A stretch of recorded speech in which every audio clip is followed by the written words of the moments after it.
الحمد لله رب العالمين والعاقبة للمتقين والصلاة والسلام على سيد الأنبياء والمرسلين خاتم النبيين محمد وعلى آله وصحبه أجمعين أما بعد۔ میرے دینی اور ایمانی بھائیوں، بزرگوں اور دوستوں، اللہ نے انسان کو جو خصوصیات عطا کی ہیں، جو نعمتیں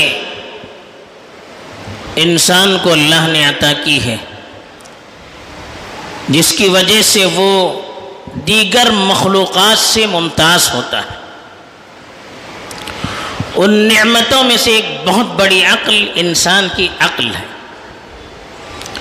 جس عقل کی وجہ سے انسان اچھائی اور برائی کے درمیان فرق کرتا ہے، سچ اور جھوٹ کو الگ الگ کر سکتا ہے، اپنے بھلے اور برے کو فرق کر سکتا ہے، ان کے درمیان تمیز کر سکتا ہے۔ عقل ہی ایسی چیز ہے جس کی وجہ سے شریعت کے احکام کا وہ پابند ہوتا ہے۔ اگر عقل نہ ہو پھر شریعت کے کسی حکم کا انسان پابند نہیں ہوتا۔ جتنے بھی احکام ہیں ان پر عمل کرنے کے لیے جو شرائط ہماری کتابوں میں لکھے گئے ہیں، اس میں سب سے پہلی شرط عقل ہوتی ہے، اس لیے کہ عقل ہی وہ چیز ہے جس کی وجہ سے انسان سمجھ سکتا ہے کیا صحیح کیا غلط، میں کیا کر رہا ہوں، میں اپنی زبان سے کیا کہہ رہا ہوں۔ جب تک مجھے عقل نہیں ہوگی میں سمجھ نہیں پاؤں گا۔ اس لیے عقل جو اللہ نے اتنی بڑی نعمت ہمیں دی ہے، اس کی حفاظت بھی انسانی ضرورت ہے اور شرعی ضرورت ہے۔ شریعت نے جن چیزوں کی حفاظت کو اپنا مقصد بنایا ہے، ان میں سے ایک اہم مقصد انسان کی عقل کی حفاظت ہے۔ اس لیے ہر وہ چیز جس سے انسان کی عقل کو نقصان ہو سکتا ہے، شریعت میں اس کو حرام قرار دیا ہے۔ ان میں اہم چیز کیا ہے؟ نشاور چیزیں، منشیات، جس کو ہم شراب کہتے ہیں، یا دوسری نشاور چیزیں جو الگ الگ شکلوں میں آج معاشرے میں ظاہر ہو رہی ہیں۔ کہیں سگریٹ کی جس کو کہا جاتا ہے، کہیں گولیوں کی شکل میں، کہیں چاکلیٹ کی شکل میں، کہیں حقے کی شکل میں، کہیں اور ڈرنکس، جس کی وجہ سے انسان کے جسم کو وقتی طور پر سرور حاصل ہوتا ہے، اعضاء ذرا ڈھیلے پڑ جاتے ہیں، دماغ ذرا خمار دماغ پر چھا جاتا ہے۔ ایسی ساری چیزیں جن کو اصطلاح میں شراب کہا جائے نہ کہا جائے، وہ شراب کی بوتل میں ہو یا دوسرے کسی مشروب کے نام سے ہو، جو لیکوڈ کی شکل میں ہو یا دوسرے کسی مواد کی شکل میں ہو، کھانے پینے کی چیزیں ہو یا حقے یا سگریٹ کی شکل میں ہو، وہ ساری چیزیں جن سے انسان پر نشہ چڑھ سکتا ہے، انسان کے جسم کو وقتی طور پر سرور حاصل ہو سکتا ہے، اعضاء ڈھیلے پڑ سکتے ہیں، ان ساری چیزوں کو علماء نے مسکر میں شمار کیا ہے، نشاور چیزوں میں شمار کیا ہے۔ اسی لیے حدیث میں فرمایا گیا، الخمر کل ما خامر العقل، جس چیز سے عقل پر نشہ چڑھ جائے، عقل مدہوش ہو جائے، وہ ساری چیزیں خمر میں، شراب میں داخل ہیں۔ اور فرمایا کل مسکر حرام، ہر نشاور چیز حرام، یہاں لیکوڈ ہو، شراب کی شکل میں ہو، یہ اللہ کے رسول صلی اللہ علیہ وسلم نے نہیں فرمایا، بلکہ ہر وہ چیز جس سے نشہ آ سکتا ہے وہ ساری چیزیں حرام۔ بلکہ یہاں تک حدیث میں فرمایا ما اسکر کثیرہ فقلیلہ حرام، جس چیز کے زیادہ کرنے سے نشہ آتا ہے، تھوڑی سی چیز کے استعمال کرنے سے نشہ نہیں آتا ہے، زیادہ کے استعمال کرنے سے نشہ آتا ہو تو ایسی چیز کو تھوڑا استعمال کرنا، تھوڑی مقدار میں استعمال کرنا، یہ بھی حرام ہے۔ اتنی تاکید شریعت میں کی گئی ہے۔ اللہ تعالیٰ نے قرآن مجید میں جب شراب اور جوے کو حرام قرار دیا اور اس طرح کی دیگر چیزوں کو جو اس زمانے میں رواج پذیر تھی، تب اس کی حکمتیں جو بتایا، ایک چیز بتائی کہ انہا رجس من عمل الشیطان، کہا کہ یہ شراب ہے، یہ جوا ہے، یا اس طرح کی جو چیزیں ہیں یہ گندگیاں ہیں، روحانی گندگیاں ہیں اور شیطانی عمل ہے۔ یہ شراب کو اور جوے کو قرآن نے شیطانی عمل بتایا۔ تیسری چیز جو بتائی لعلکم تفلحون، یعنی کامیابی حاصل کرنی ہے انسان کو دنیا میں اور آخرت میں، تو ان چیزوں سے بچنا ضروری ہے۔ انسان شراب اور نشے کا عادی ہو اور پھر دنیا اور آخرت میں کامیابی چاہتا ہو، ایسا نہیں ہو سکتا۔ کامیابی کو قرآن نے ان چیزوں سے دور رہنے کے ساتھ جوڑ دیا ہے۔ جو ان چیزوں سے، نشاور چیزوں سے، جوے سے اور اس طرح کی چیزوں سے دور رہے گا، وہ اللہ کے یہاں کامیاب ہو سکتا ہے، اس کا ایمان پر خاتمہ ہو سکتا ہے، اس کی زندگی میں سکون آ سکتا ہے، آخرت میں وہ اللہ کی رضامندی کا مستحق ہو سکتا ہے۔ یہ اللہ نے فرمایا۔ پھر کہا انما یرید الشیطان ان یوقع بینکم العداوۃ والبغضاء فی الخمر والمیسر، کہا کہ شراب اور جوے کے ذریعے سے شیطان آپس میں دشمنی اور نفرت کو عام کرنا چاہتا ہے۔ اب دیکھیے جو لوگ نشے کے عادی ہوتے ہیں، شراب کے عادی ہوتے ہیں، ان کا دماغ تو اپنی جگہ پر رہتا نہیں ہے، اس کی وجہ سے شرابی کے گھر میں ہمیشہ لڑائیاں ہوتی ہیں۔ کوئی شرابی ایسا نظر نہیں آئے گا کہ ان کے گھرانے میں سکون اور اطمینان کا ماحول ہو، آپسی محبت ہو، ہمیشہ تناؤ رہتا ہے، میاں بیوی کی لڑائیاں، بچوں سے لڑائیاں، اڑوس پڑوس سے لڑائیاں، رشتہ داروں سے لڑائیاں۔ شرابی کبھی اپنے توازن کے ساتھ نہیں رہتا ہے۔ ایسے ہی جواری جو جوے کا عادی ہوتا ہے وہ بھی لڑتا رہتا ہے، نقصان ہوتا ہے یا فائدہ ہوتا ہے، ہمیشہ دشمنیاں اور لڑائیاں اس سے معاشرے میں عام ہوتی رہتی ہے۔ اور شیطان کا مقصد یہی ہے کہ ان چیزوں کے ذریعے سے معاشرے کو اختلافات کا، انتشار کا اڈا بنایا جائے۔ اور دوسری جو خاص طور پر کمزوری بتائی کہ وَيَصُدَّكُمْ عَنْ ذِكْرِ اللَّهِ، کہ یہ آدمی جو شخص شراب کا عادی ہوتا ہے، نشے کا عادی ہوتا ہے، تو یہ نشہ، شراب انسان کو اللہ کے ذکر سے غافل کر دیتا ہے۔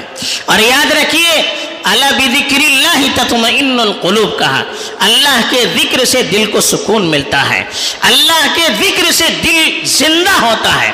اگر دل اللہ کا ذکر نہ کیا جائے، دل سے اطمینان اٹھ جائے گا، دل زندہ نہیں رہے گا، مردہ رہے گا۔ اسی لیے دیکھیے جو شراب کے عادی ہوتے ہیں، جو نشے کے عادی ہوتے ہیں، وہ بے حس ہوتے ہیں، بے غیرت ہوتے ہیں، بے حمیت ہوتے ہیں، ان کو کسی چیز کی پرواہ نہیں ہوتی ہے۔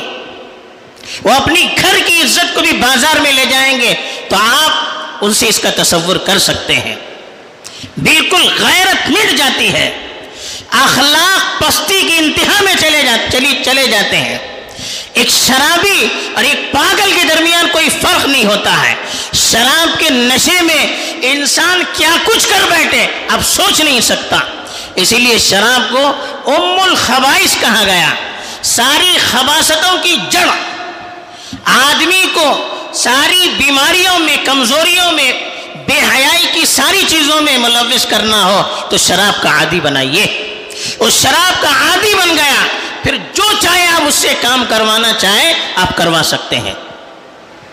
تو اس لیے کہا کہ یہ چیز اللہ کے ذکر سے غافل کرنے والی ہوتی ہے، اور کہا وعن الصلاۃ، نماز سے غافل کرنے والی ہوتی ہے۔ نماز کیا ہے؟ ان الصلاۃ تنہی عن الفحشاء والمنکر، نماز بے حیائی سے اور منکرات سے روکنے میں سب سے اہم رول ادا کرتی ہے۔ جو نماز سے غافل ہو گیا وہ نہ برائیوں سے بچے گا نہ بے حیائیوں سے بچے گا۔ آج ذرا آپ معاشرے کا جائزہ لیجئے، جہاں پر نشہ اور مخدرات نشاور چیزیں عام ہیں، شراب عام ہے، اب اس معاشرے کو دیکھیے، نہ اللہ کی طرف ان کا ذہن ہوتا ہے، نہ دین سے ان کو لگاؤ ہوتا ہے، نہ معاشرے کی اخلاقی حیثیت کوئی ان میں باقی رہتی ہے۔ اتنی بے حیائی اور اتنی اخلاقی کمزوریاں ان کے اندر ہوتی ہے کہ ہم اس کا تصور نہیں کر سکتے۔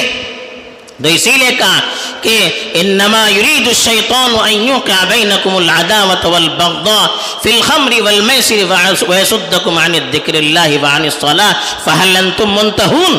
اللہ پوچھتے ہیں کیا یہ سب چیزیں چھوڑیں گے آپ؟ یعنی ان سب چیزوں کو چھوڑنا پڑے گا، بغیر ان سب چیزوں سے دور رہیں آدمی پھر کامیاب نہیں ہو سکتا۔ اسی لیے حدیث میں اللہ کے رسول صلی اللہ علیہ وسلم نے بڑی سخت وعیدیں سنائی۔ ایک حدیث میں ارشاد فرمایا کہ ان علی اللہ عز وجل عہدا لمن یشرب الخمر من امتی ان یسقیہ،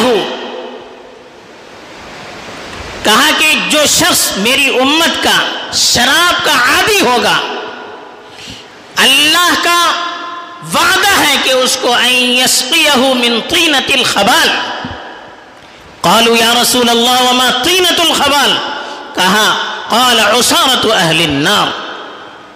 اللہ کے رسول صلی اللہ علیہ وسلم نے فرمایا کہ اللہ کا وعدہ ہے جو شخص میری امت کا شراب کا عادی ہوگا، اللہ اس کو طینۃ الخبال پلائیں گے۔ صحابہ نے پوچھا یہ طینۃ الخبال کیا ہے؟ فرمایا جہنمیوں کے خون اور پیپ کا جو نچوڑ ہوگا، کہا قیامت کے دن وہ پلایا جائے گا۔ جہنم میں جو لوگ جائیں گے، جل کر ان کے بدن سے جو خون پیپ اور گندگیاں نکلے گی، اس کو مشروب بنا کر ایسے لوگوں کو پلایا جائے گا جو دنیا میں شراب اور نشے کے عادی ہوں گے۔ یہ اللہ کا وعدہ ہے، اور ان اللہ لا یخلف المیعاد، اللہ کبھی اپنے وعدے کی خلاف ورزی نہیں کرتا۔ بلکہ حدیث میں اللہ کے رسول صلی اللہ علیہ وسلم نے یہاں تک فرمایا کہ جو شخص میری امت کا شراب کا عادی ہو تو فیقبل اللہ منہ صلاۃ 40 یوما، کہ ایک آدمی شراب پیے تو اللہ تعالیٰ 40 دن تک کی اس کی نمازیں قبول نہیں کرتا۔ تو پھر کیا فائدہ؟ ہم نماز پڑھیں گے، تہجد پڑھیں گے اور نشاور چیزوں کو استعمال کریں گے، اللہ کے ہاں یہ چیزیں قبول نہیں ہوگی۔ جب تک انسان پاک اور صاف نہیں ہوتا ہے تب تک اللہ کے یہاں اس کا کوئی عمل قبول نہیں ہوتا ہے۔ بلکہ بخاری شریف کی حدیث میں تو اتنی بڑی اور سخت وعید سنائی گئی کہ لا یشرب الخمر حین یشرب وہو مومن، آدمی شراب پی رہا ہو اور وہ ایمان کی حالت میں ہو، ایسا نہیں ہو سکتا۔ یعنی ایک مومن ایمان کی حالت میں شراب پی لے، یہ تصور نہیں کیا جا سکتا۔ بھلے علماء نے اس کی تعویلات کی ہو، لیکن حدیث کے الفاظ بتاتے ہیں کہ جس وقت آدمی شراب پی رہا ہوتا ہے اس وقت ایمان کا نور، ایمان کی کیفیت، ایمان کی طاقت، ایمان کی روح اس کے اندر نہیں رہتی ہے۔ اور ڈر یہ ہے کہ اس حالت میں اگر آدمی مر جائے تو پھر وہ ایمان پر نہ مرے، ڈر ہے اس کا۔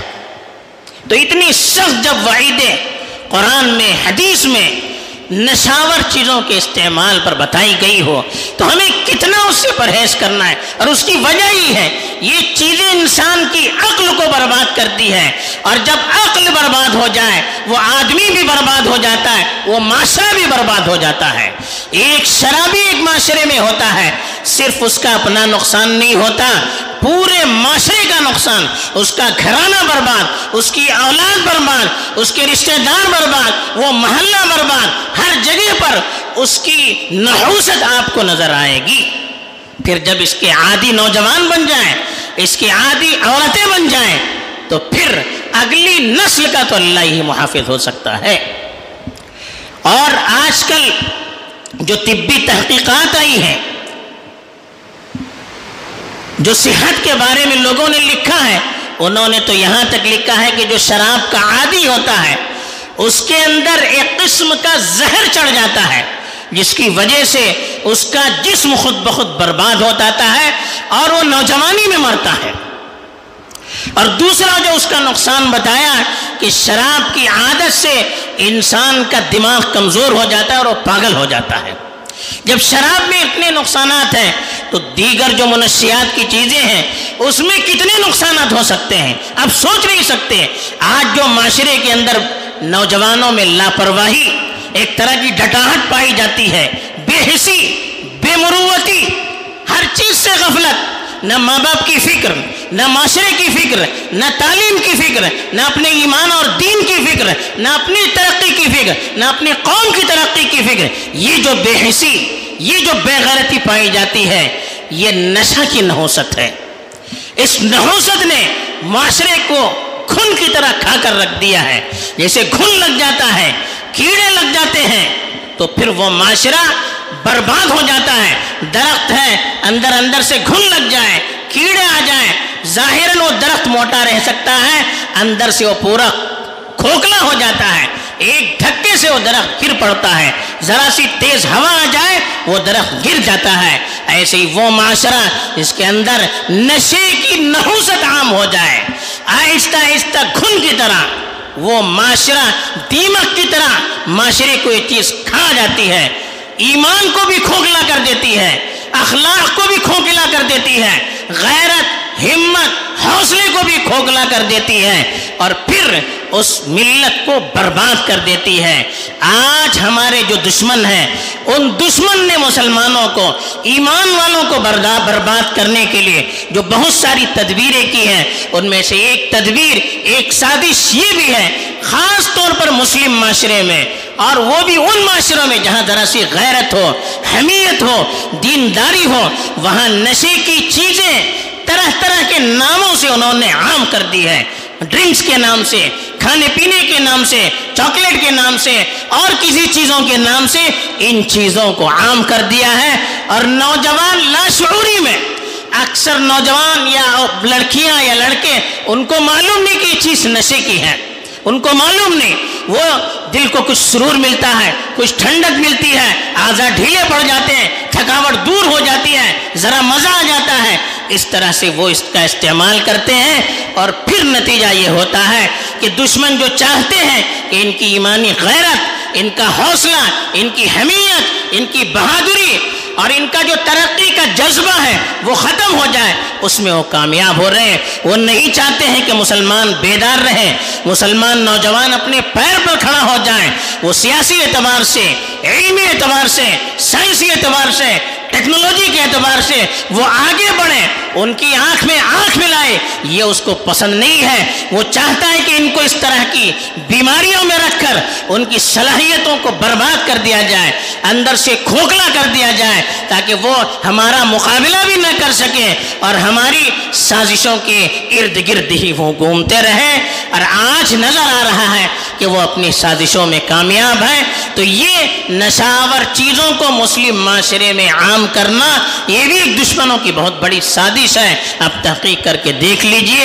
اس لیے ہمیں اپنے آپ کی بھی اپنی اس سے حفاظت کرنی ہے، اپنی اولاد کی، اپنے بھائی بہن کی، اپنے گھر والوں کی، اڑوس پڑوس کی، اپنے محلے کی، اپنے معاشرے کی، اپنے علاقے کی، بلکہ پورے ملک کی حفاظت کرنی ہے۔ اگر ہم نے یہ سمجھا کہ نہیں، میں تو اس کا عادی نہیں ہوں، میرے گھر والے تو عادی نہیں ہیں، لیکن آس پاس جب یہ لعنت سیلاب کی طرح بھڑک جائے گی، ہمارا گھرانہ بھی محفوظ نہیں رہے گا۔